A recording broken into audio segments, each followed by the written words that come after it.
welcome to our program It's My Life, and today we are in the state of Andhra Pradesh in a very special place called Kakinada.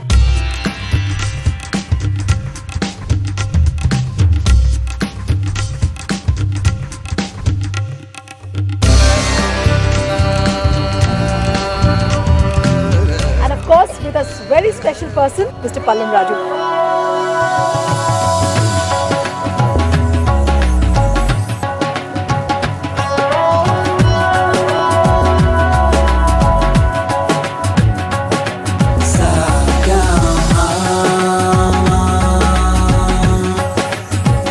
Malipudi Raju Pallam Mangapati, also popularly called Pallam Raju, comes from a political family, with his grandfather late Malipudi Pallam Raju being a freedom fighter and his father M.S. Sanjeevi Rao being a union minister in the government of India from 1982 to 1984. Pallam Raju is currently holding the portfolio of Union Minister for Human Resource and Development after taking over the charge from Kapil Sibal. I, M Mangapati Pallam Raju, do swear in the name of God that I will not directly or indirectly communicate or reveal to any person or persons any matter which shall be brought under my consideration or shall become known to me as a Minister for the Union, except as may be required for the due discharge of my duties as such Minister.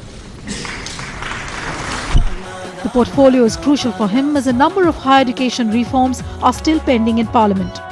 The ministry has also set a target of achieving gross enrollment ratio in the sector at 30% by 2020.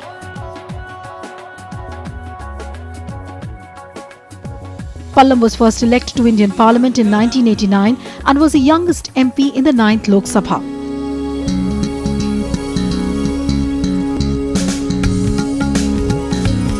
Born in Pitapuram, East Godavari district of Andhra Pradesh, he is an alumnus of Hyderabad Public School, an Electronics and Communications Engineering graduate from Andhra University Visakhapatnam and an MBA from Temple University, Philadelphia. He is an ex-NCC cadet as well. Pallam Raju worked in Philadelphia, Boston and Norway in the field of computers and information technology.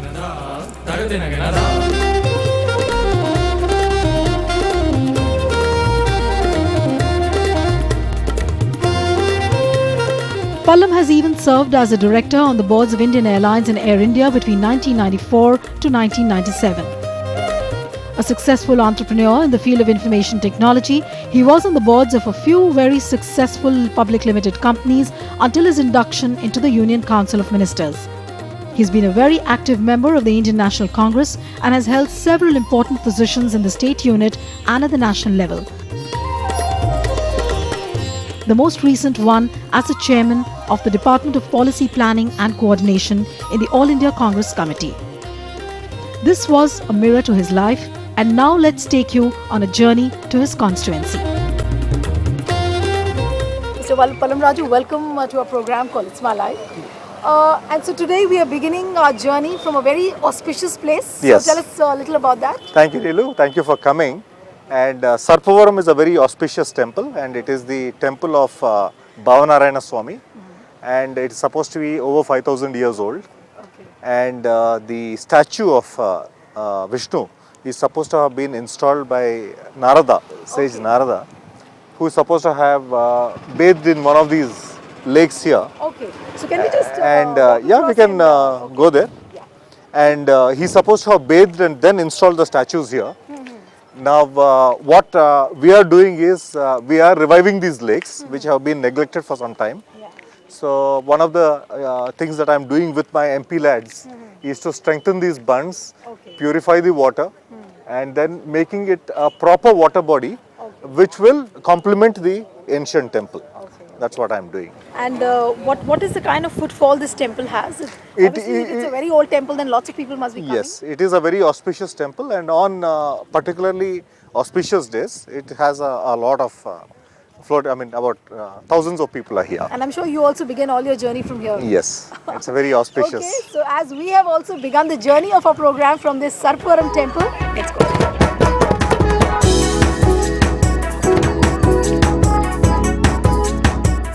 So as you can see behind me, we are right now at the Kakinada Seaport, and this particular seaport is the first privatized seaport. Let me tell you, this is also known as the second Madras.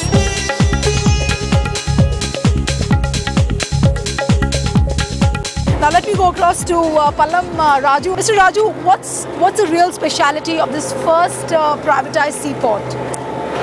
This port was created with Asian Development Bank loan, and all this infrastructure was created, and subsequently it was handed over to a private company on a revenue sharing model. And we have two components to this port. One is the deep water port, where all this activity of loading and unloading of the bulk cargo happens. But what was the logic behind making it a privatized venture? Because the infrastructure was created, and the port, the state did not have the people to run it on a professional basis. Okay. So we thought it would be a good idea to privatize it, and this decision was taken by the then state government. And it is happening on a revenue sharing model, where the private party is able to also invest in additional infrastructure and additional equipment for the proper operationalization of a port. Have you seen a difference in terms of efficiency, in terms of turnover? The difference has been definitely there's been a greater improvement in the utilization of the infrastructure. There's been a greater improvement in the turnover. There's been greater inputs in terms of efficient equipment for improving the efficiency of the port, and the business also has grown substantially.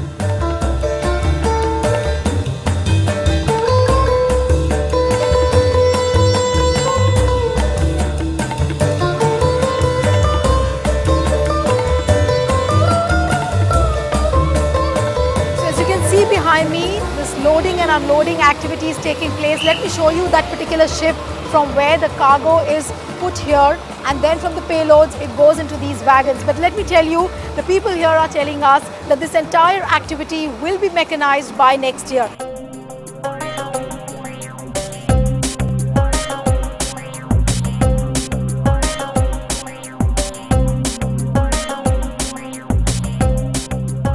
What you see behind me is actually the fishing hub or the fishing harbour. But let me tell you, this entire seaport has different sections, and this particular place where we are standing right now is dedicated to the Coast Guard, and you can see on the left hand side is the Coast Guard jetty. But again, the credit for this goes to the MP of this area, which is Pallam Raju. Pallam sir, what was the whole idea of bringing the Coast Guard here? After I came into the ministry, I realized that there was a plan to bring in the Coast Guard to the Kakinada port around the end of the 12th five-year plan. And the minister, the Raksha Mantri then was Mr. Pranab Mukherjee. And I suggested to him that it makes sense to bring in the Coast Guard right away, because we have a lot of economic activity happening offshore, all the oil and gas exploration. And he saw the point immediately, and he sanctioned a Coast Guard immediately. I'm very grateful to him. And so we had the Coast Guard operational since 2006 in Kakinada, and we also have a dedicated berth given by the port operators, and the Coast Guard operates out of it. Okay, so right now we are going to board this Coast Guard jetty with Pallam sir.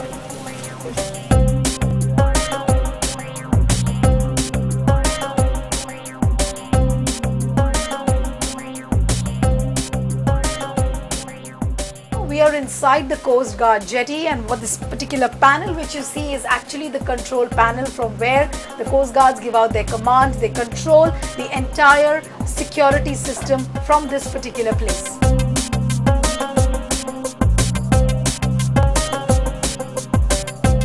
So the ship is not only controlled from inside, but once you come on the top, you can also control the ship from this particular place. For example, you see these gears, you can lessen or increase the speed of the ship from this particular panel.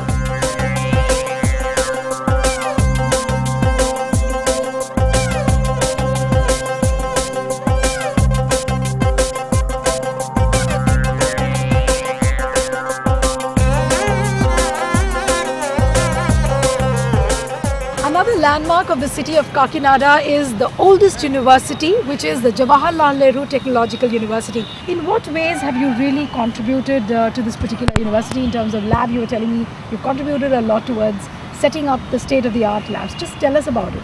First of all, we're very proud that we have the oldest engineering college of Andhra Pradesh in Kakinada, and it's had some very distinguished alumni like Mr. Sridharan from here. And it's been a fantastic academic institution. And I thought that I could complement by bringing state-of-the-art labs.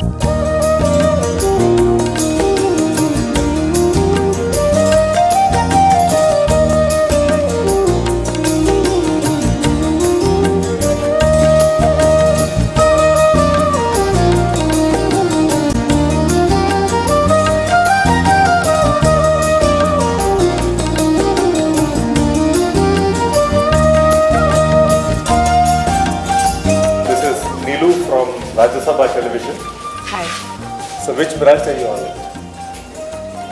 Electronics. Electronics? Okay, that's my branch too.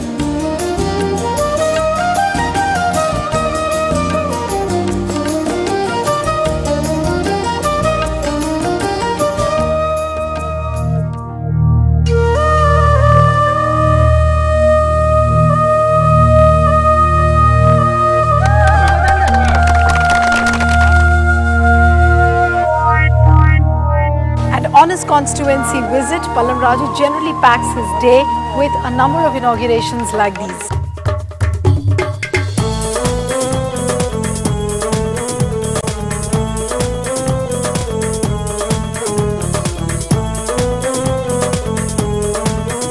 And for the people of Kakinada, these events of inauguration become moments of celebration when they get to meet their leader from close quarters.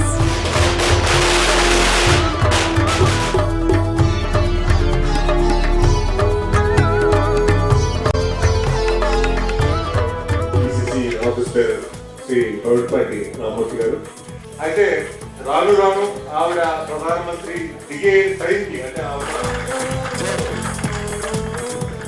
Pallam sir, I was just listening to your speech.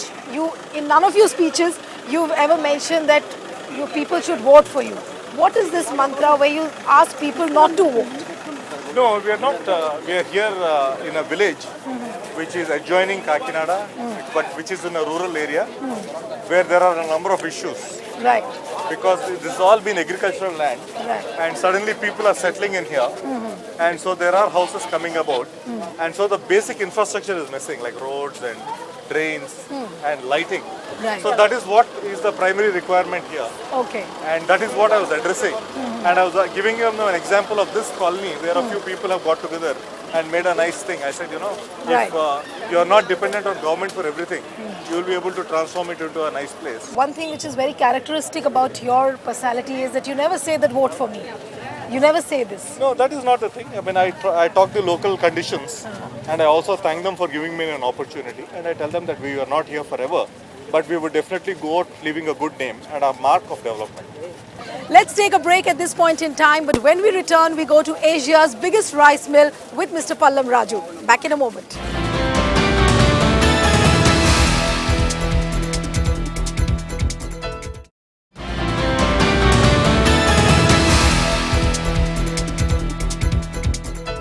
Welcome back. You're watching It's My Life with Mr. Pallam Raju. We are on a trip to his constituency, Kakinada in Andhra Pradesh.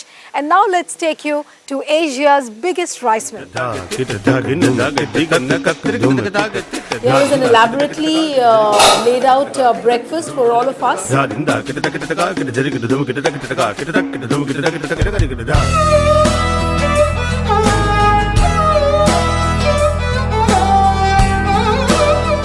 How is it really, Pallam sir?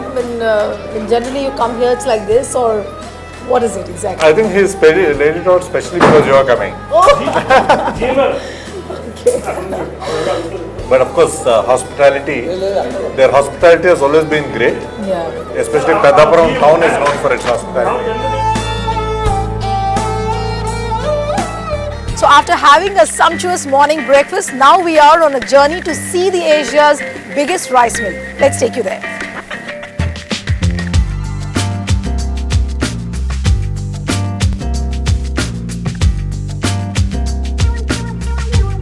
So generally in a rice mill, the broken rice is sold at a lesser price, but here at this particular unit, as you were just seeing, you can see the broken rice being made into idli rava and then it is packaged for sale. So that's the kind of value addition which you just saw with the rice millers here are doing.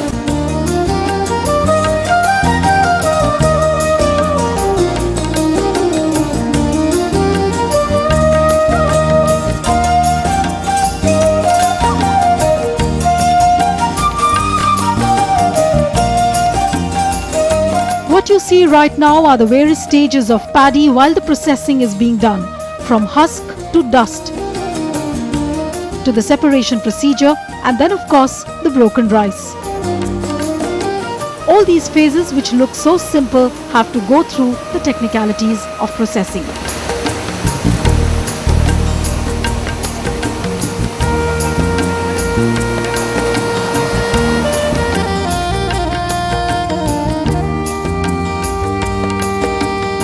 Now we take you to the command center of the rice mill.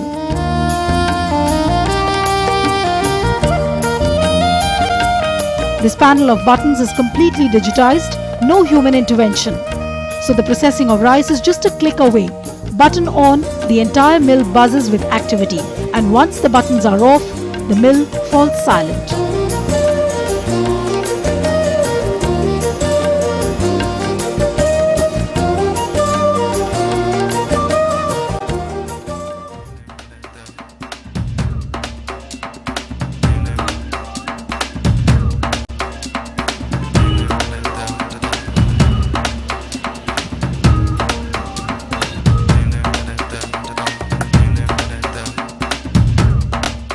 Right now we are in the town of Peddapuram, which has a substantial presence of the weaving community. Let's talk to Pallam Raju about it. So what is the speciality of this place? Peddapuram is a prominent town in Andhra Pradesh which has a substantial weavers community presence. We are standing with a prominent family of Peddapuram, who are from the weaving community and who are the leaders of the community in the state. And they have been very proactive in promoting the cause for weavers. Right. Peddapuram especially is famous for its silks, and you will see later another fishing village where we have the weaving community which makes the Jamadani saris, which are known as the Uppada saris. Okay. So it's basically the fishing community which it's the weaving community in that fishing village. So what's that particular office? So we are going to go see a weaver's family. Okay. Come.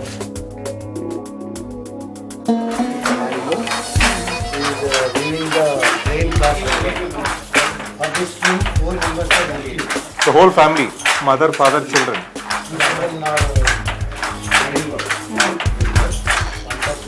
And they're standing. They're standing through. Yeah, I can see that.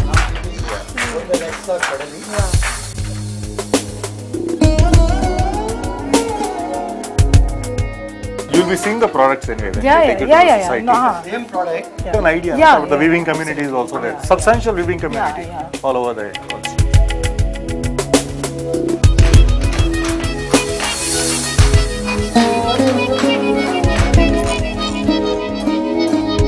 Now we are taking you to a place which probably will leave you in tears.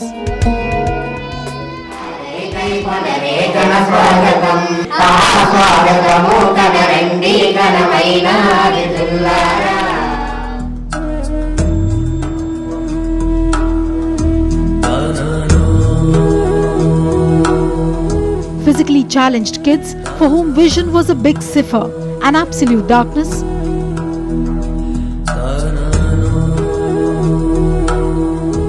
But the enthusiasm with which they sung for us left everyone gazing.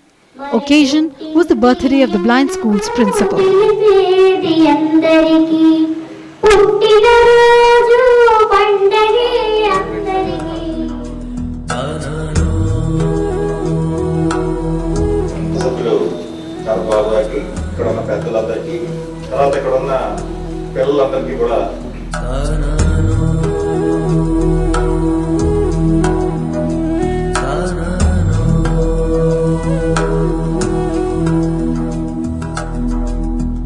Now we bring you face to face with the rich cultural tradition of Kakinada.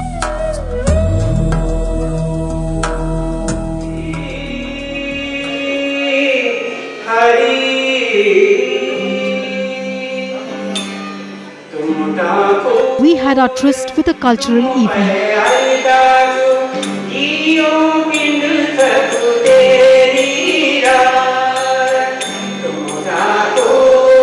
Loads of classical music, Andhra style.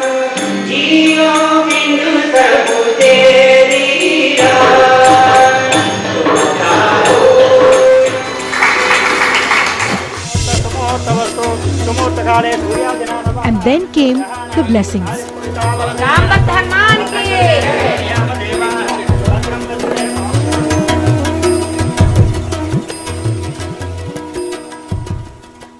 Time for a short break. Don't go away. We'll come back with many more aspects of Pallam Raju. Back in a moment.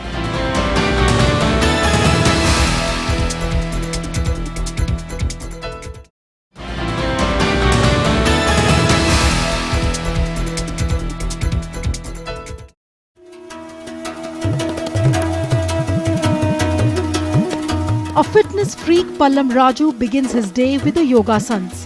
When in Delhi, a brisk walk in the Lodhi garden is also an option, but yoga is sacrosanct for him.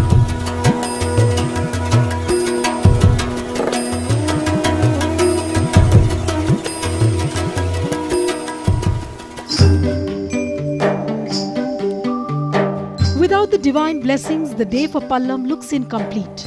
Morning puja is almost like a regular routine.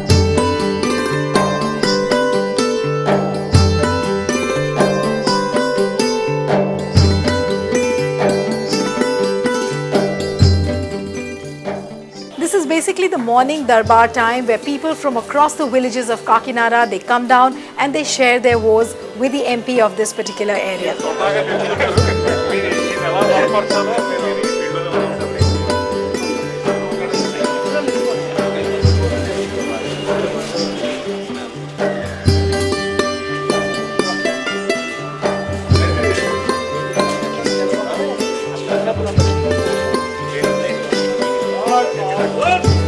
And one unusual thing which we witnessed was the guard of honor given to him by his own security men.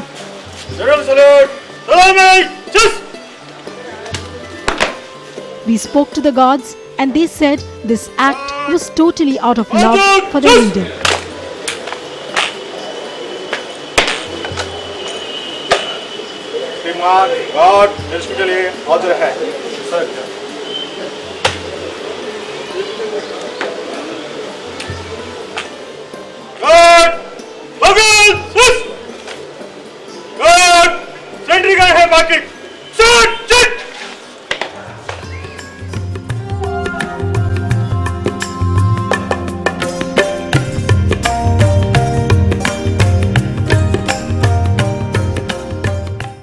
Now coming to you as a person, what have been the biggest challenges for you in life so far? I think the turning points were, when our mother passed away at a very young age. And the other turning point was, my father had a stroke when I was working abroad. So coming back, looking after him, and then to make the big decision whether to enter politics or not. So you left your job abroad because your dad had a stroke? Yes, I had to come back. I was working abroad, and then after my father had a stroke, I came back to look after him. And then, naturally, I was encouraged to succeed him. Mm-hmm. So the decision was to, pursue my original career, which was in information technology, or to get into politics. So you're enjoying your political journey so far? It's been a rough ride. Mm-hmm. There have been ugly moments. There are negative moments, which are internal. Juggling your schedule between Delhi and your constituency, yes. What kind of a challenge is it really? In Delhi, I'm totally committed to the ministry. I'm committed to being a part of government. And when I come to the constituency, I'm totally a citizen of this area. So that way I'm very, very clear, because I'm only addressing issues that are related to this matter. And when I'm in Delhi, I'm concentrating on my job. Fortunately, my family lives in Hyderabad. So whenever I visit Hyderabad, it's like a complete break from the two. So your wife doesn't insist that she should be there with you in Delhi, as well as she accompanies you when you're there in the constituency? No, I mean, she's got used to this life, and that's why she calls me a part-time husband and a part-time father, Okay. What do you generally do? Like, you fond of reading books? What kind of music do you really listen to? Do you really have time to do all this? Whether I'm in Delhi or Hyderabad or Kakinada, I try to spend the evenings with friends. So friends have no complaints from you? Friends have no complaints, I tend to go out for movies when I'm in... I'm not a good reader at all, because I can never complete a novel, because I do so much of general reading. Okay.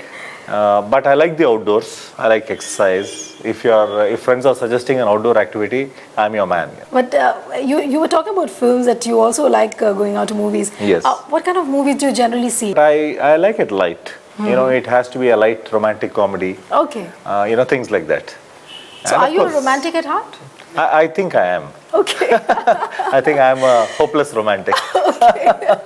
Do you really go back to those times when you must have said to your wife that, okay, I love you? What is it exactly? Or she misses those moments? I think I say that to everybody else except to her. Oh, That's a tragedy, Pallam sir. I said that's a real tragedy. No, I think we enjoy our times together. Okay. I think our interests are different, but there are activities that we enjoy doing together. Okay. What kind of a dad do you think you are? Because what kind of time do you really get to spend with your kids? Yeah, I think politics does take its toll on your personal life, and so that is one regret, that you miss out on so much of time of the kids growing up. So I try to make up whenever I can, and usually I give them pointers. As the children grow up, you can only guide them, and try not to be too rigid. We try to give them the proper value system and then what they have to focus on. But you don't insist that they need to carry on with the generation of politics? No, not at all. I think this generation has so many more options. What is the kind of future you really foresee for yourself, maybe 10 years down the line? See, I think ever since I've gotten into politics, I've been clear about one thing, that if I make it, I would like to be remembered as a statesman and not as a politician. Okay. And so I like to look ahead, because the role of a leader and a statesman is to look ahead, anticipate the challenges, anticipate the problems, and accordingly prepare the people for it, and to work on solutions for it. Right. And that is the way I look at it. And politics is a great teacher. You learn so much out of politics. And I think you have to stay rooted. That is the most important thing. If you stay rooted, then I think you have a long way to go. I'm sure you'll go a long way, and it was a pleasure having you here. Thank you. And I wish you all the best as a leader. Thank you. So that was Mr. Pallam Raju for you. See you next time with another personality. Goodbye and thanks for watching.